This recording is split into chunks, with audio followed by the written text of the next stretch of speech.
Today is the 21st of July, the national holiday of Belgium, and also the day I start this YouTube channel. It's going to be a lifestyle channel, and hopefully you can follow along with my progress in improving my life and that of my dogs. So let's start in the year 2020. You all know what happened then. The lockdowns, all of the offices closed. I was working a software engineering job at the time. It was were quite intense weeks or months, even kind of burned myself out. So I decided to travel, hop on a plane and fly to Lisbon, Portugal. Of course, I gave up my rental apartment, which was an absolute dump in the heart of Antwerp.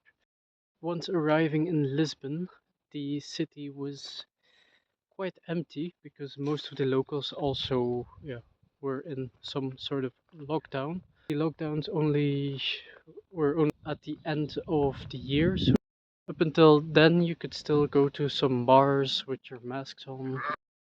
In the business districts you could see a few locals commuting to work, but that was about all. And Lisbon was mostly filled with tourists or expats, digital nomads, people working jobs like teleperformance in Portugal itself, or all kinds of digital nomads and expats. So a lot of Germans, some Dutch people, but a lot of them were just kind of continuing the life they had back home, and that mostly consisted of their student party life. So soon after, I was staying at the Lisbon Art Hotel in the center of Lisbon, and I could, of course, explore the city, which was great. There wasn't any nature there, not even parks. There were some botanic gardens, but you had to pay for that. So I decided to explore further north and south. I was not too good at it because I often slept in until like 11. And when I arrived somewhere, it was about 3 o'clock and the sun was already setting. But visited a lot of places in the dark. Beautiful places, well, depending who you ask. Places like Cascais, Peniche, some of the surfing places, Nazaré, if I'm not mistaken. And then down south, you also had a few interesting places to see. You could, what I really liked the about Lisbon, you could get anywhere with either the metro or with a bus. So I think I took a bus once for 2.5 hours, all the way down, well, 2.5 hours down south. I think around Setúbal. But I was really missing, I was missing nature and I was missing connection, I think, human connection maybe. So I was searching Facebook groups for all kinds of groups with digital nomads or expats or whatever, even locals, of course, preferably anyone that speaks a bit of English because I was not able to speak Portuguese. One thing led to another, and before you knew it, my Facebook feed got flooded with puppy pictures of these street rescue dogs. It was actually an organization with Dutch people, so people from the Netherlands, who were rescuing these street dogs and sending them to perceived richer countries like Belgium, the Netherlands, Luxembourg. How I got my first puppy, Porto. Now I have three. This is Porto, it's Cuba, and Rico is somewhere. Yeah, that's Rico. So I've got Puerto Rico and Cuba.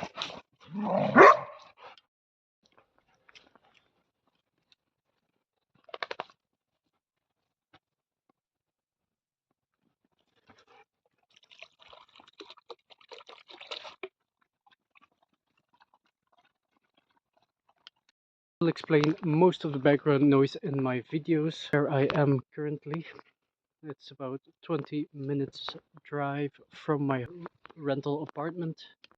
I try to come here at least once a day to get my dogs some exercise.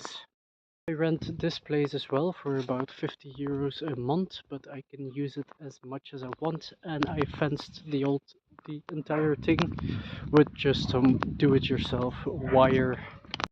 Let's get back to the story. So, once I had this little puppy, I had watched countless hours of dog training and raising dogs, but it was mostly correcting bad behaviors, and it wasn't really tailored to a very anxious street puppy of 4 months old.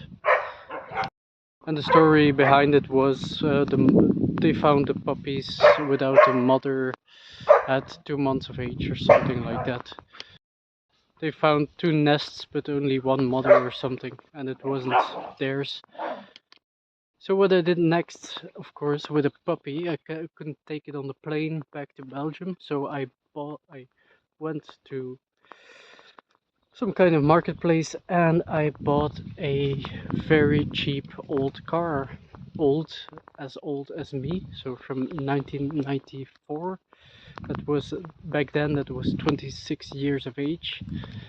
And I picked up the puppy in the north of Portugal and I drove back to Belgium in a few days, which was quite a miracle for that car. And along the way I kind of had to start bonding with the puppy, but I had absolutely no clue how to go about that.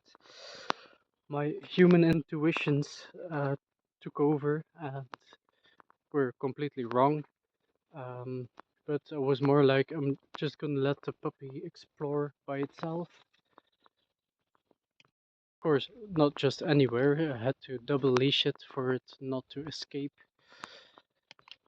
I made a stop in between Portugal and Belgium, which is underneath Madrid, where my godfather lives, and started properly spending some time with the puppy.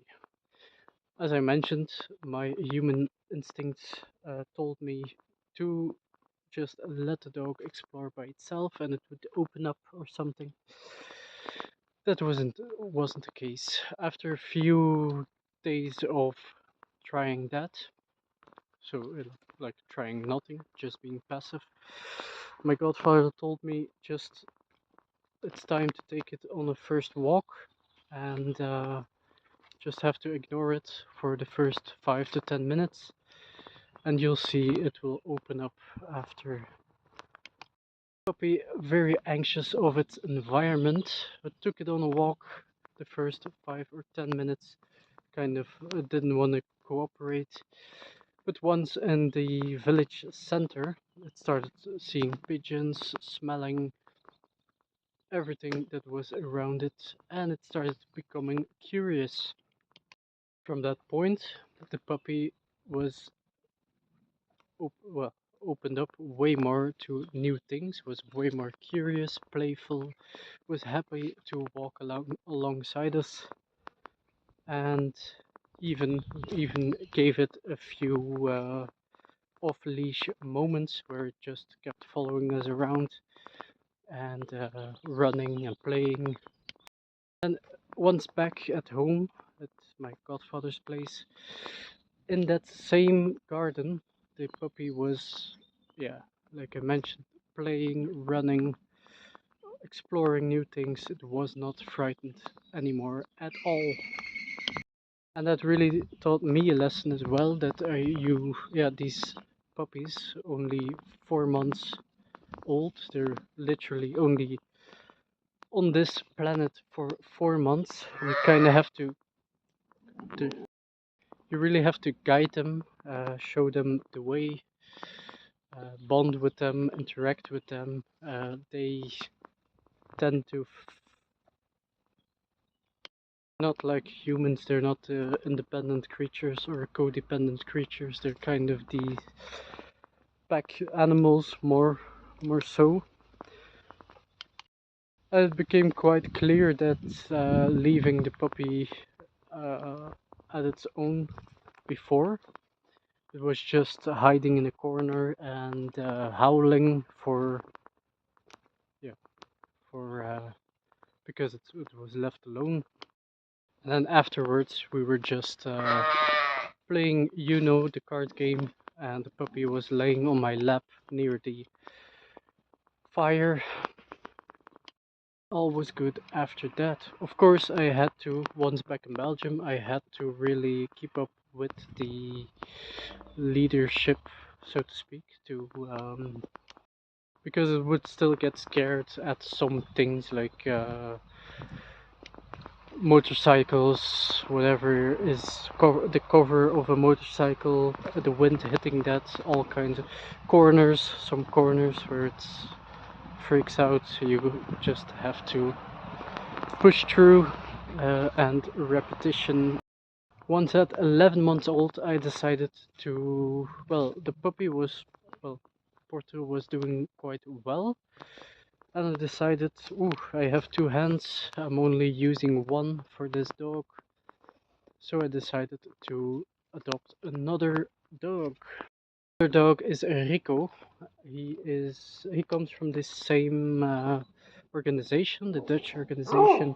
We were still in some kind of lockdown period, and it took a while for Rico to arrive. Rico, a street dog from already 1 years of age. Well, that's an estimation. I think some people think he's way older. Some people kind of play along, say he was 1 years of age at the time. He still pees without lifting his leg, kind of depends. He's a bit camera shy as well, kind of doesn't like the confrontation.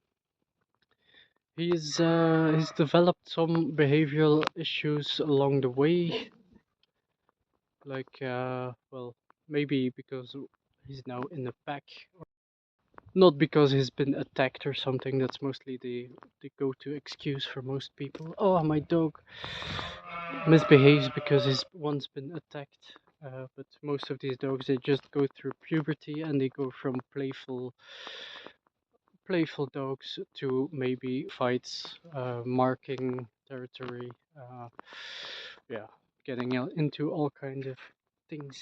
It's not no longer the innocent, cute puppy that does no wrong. A lot of cases it doesn't change too much.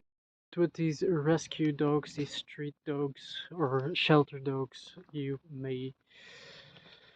may have maybe a bit more difficult at times, or depending on the situation and so on. A lot of these dogs, these rescues, they don't get properly socialized, which means they don't get exposed to enough environmental stuff or situations or animals, people, and so on, and that can lead to anxiety or yeah, misbehavior in the long once they're a bit older. Compared with some of the traits of these dogs, well, like two of these street dogs have kind of a high prey drive, so whatever moves, they'll probably chase. And dogs do see numbers, so two of mine will probably band together and go after a very large dog, like twice the size as them.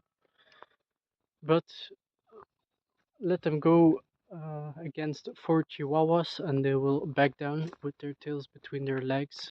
Anyway, so three dogs. Then I didn't explain the last dog. The last dog is Cuba. It's a French Shepherd, this time from a breeder, which has done a magnificent job in socializing their pups, and was probably spent the first few months in a stable, so with the horses.